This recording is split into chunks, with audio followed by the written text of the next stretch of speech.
Ano na naman yung ginagawa mo? Yan ba yung mabaho na ginagawa mo? Oh, gagawa tayo ng DIY CO2 para dito sa planted tank natin, mga papi. So stay tuned lang kayo. Turuan ko kayo paano gumawa. Throw your hands up if you with it. Drop it. What's up mga paps? Oo, tama yung sinasabi ni Mrs. Medyo pagka nag-kick in na yung fermentation process nitong DIY CO2 natin, medyo mabaho to pagka magpapalit ka na. Kasi umaalingasaw nga talaga. Maasim na amoy parang jebs. Similar to that. Pero kasi itong CO2 is very important para i-boost yung paglaki ng mga halaman natin sa planted tank. Without the CO2, mabagal yung paglaki nila. So right now, yung CO2 natin, mga 2 weeks na to eh. And if you will notice, pakita mo mama, yung diffuser natin, wala nang lumalabas na bubbles. So dyan lumalabas yung CO2 sa diffuser. So kung 2 weeks na siya, definitely wala na. So kailangan na natin magpalit. Previously, aluminum CO2 diffuser, tas pinapakargahan ko yun sa sa Cartimar. 350 isang karga. Kaso sobrang hassle kasi Pasig, pupunta pa akong Cartimar, tapos hihintayin ko pa yung pet shop na magbukas ng alas 10 ng umaga, tapos mag-aantay ka ng 2 hours para ikarga yung CO2. Sobrang daming oras na nasasayang. So, nag-decide ako na gumawa na lang ng DIY na CO2 natin. So, ito nga yun. Ang kailangan mo lang naman, yung diffuser, itong hose, tapos yung takip ng Coke bottle, tapos, ito yung ito yung ingredients natin. So, kailangan mo lang ng gulaman. I-mix natin yan later sa tubig, i-dissolve natin. Tapos, kailangan mo ng activist at saka sugar. Pag pinaghalo mo yung dalawang yan or yung tatlong yan, magkakaroon ng reaction, magkakaroon ng chemical reaction. Ang yield niya is CO2 na ginagamit nga ng mga plants natin para sa growth nila. So, ang unang step natin is lagyan ng tubig. Sukatin yung tubig dito sa Coke bottle natin. So, ang kailangan lang natin mga ganito. Hindi natin pwedeng punuin. Kasi pag pinuno mo ng tubig to, tapos minix mo to, gulaman is, mag-accumulate yung pressure, sasabog yan. So, kailangan hindi puno. Almost half lang yung water mo. Tapos, in a pan, siyempre meron tayong pan. Lagay lang natin yung water natin.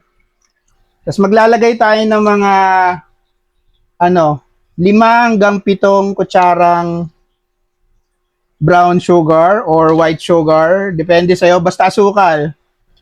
Ayan. 5 to 7. Sa case ko, okay na siguro yung 6. Tapos, syempre, bubuksan natin yung induction cooker natin. Tapos, tutunawin natin yung sugar sa water. Pag tunaw na, and kumukulo na, tsaka natin i-add yung gulaman natin. Okay, so painitin lang natin yung pot natin with water and sugar. Pag na-dissolve na nga yung sugar, tsaka natin i-add yung gulaman. Alright, so nagbo-boil na yung water and sugar. Pwede na natin i-add yung gulaman. So slowly lang, huwag natin i-add bigla-bigla. So, unti-unti lang natin ihahalo. So, bakit ba kailangan natin ng gulaman? At saka, ba't ba kailangan natin adan or lagyan ng gulaman yung mixture natin? Kasi pwede naman, kung tutusin, pwede naman sugar and yeast lang. Kasi yun naman talaga yung solution para mag-yield ng CO2. Nilalagyan natin siya ng gulaman para yung pag-diffuse ng CO2 hindi mabilis. Kasi pag sugar and yeast lang ang ginamit mo, mga 2 araw lang, ubos na yung CO2 mo. Sobrang bilis niyang mag-diffuse ng bubbles. So itong gulaman na to, ang use nito is to extend yung life ng DIY CO2 mo. Di ba? So hinaan lang ng konti. So haluin lang natin, tatanggalin natin yung mga buo-buo ng gulaman. Tapos, palalamigin natin siya bago natin isalin dito sa bottle. Kasi pag sinalin mo yan ng mainit, sunog, tunaw to, for sure. So, mamaya-maya, pag nag-cool down, tsaka natin isasalin dito. Okay, so habang pinapalamig natin yun yung gulaman, sugar, mixture natin. Ito na yung pinaka-ayaw na part ng misis ko. Ito yung mabaho. So, kakalasin na natin tong used na DIY CO2 natin from the bottle. Ipa-plastic natin sa tapon natin sa labas. So, Doon na sa CR, ha? oh, yan. So, kita mo yung itsura ng mukha ng misis ko. Bad trip na naman siya. So, kakalasin natin dahan-dahan. O, ayan, umaamoy na. Ito lang yung, ito yung pinakaayaw na part na misis ko kasi yung bahay, mangangamoy jebs. Pakpan natin.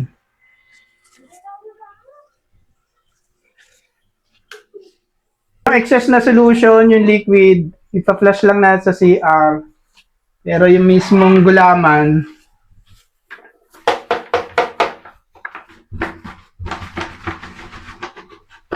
so ayaw matanggal nung nag-solidify na yung gulaman sa loob ng bote. So ang gagawin natin, tatapon na lang natin yung bote pero i-dispose natin properly.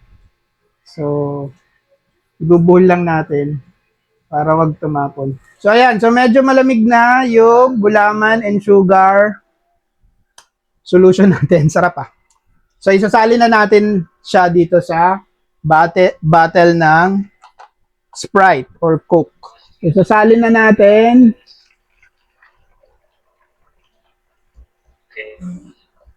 Nakakabahan pa yung matanda.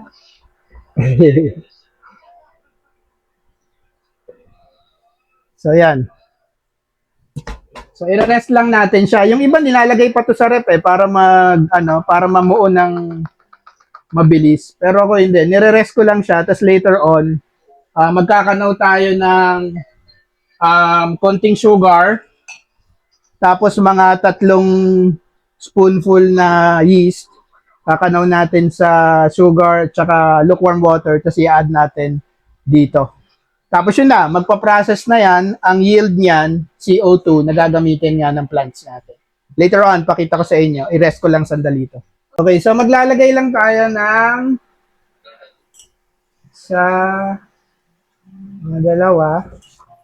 dalawang kutsarang sugar. Tapos ito yung yeast natin. Lalagay lang tayo ng mga 2.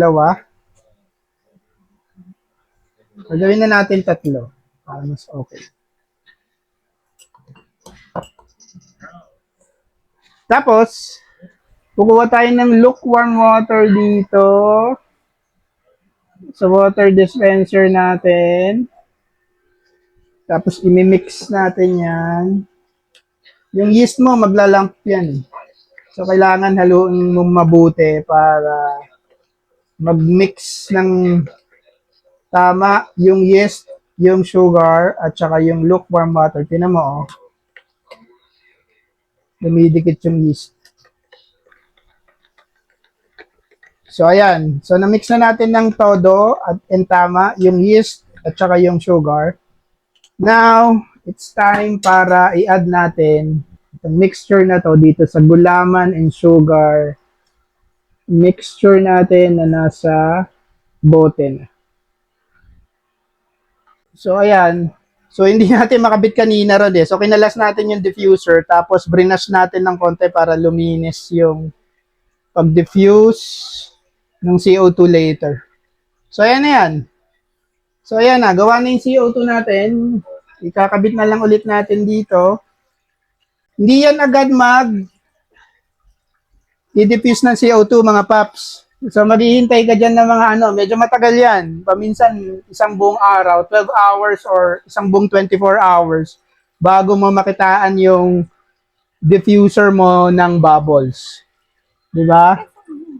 So magpa-process muna yung sugar, yung yeast. magko-combine muna yan, tapos tsaka yan maglalabas ng CO2 dun sa diffuser. Again, hindi agad siya magde-diffuse ng CO2. Mga 12 hours yan, paminsan isang buong araw, 24 hours, bago mo makitaan ng bubbles yan. So, yung iba, ang ginagawa nila, meron silang rito, control gauge.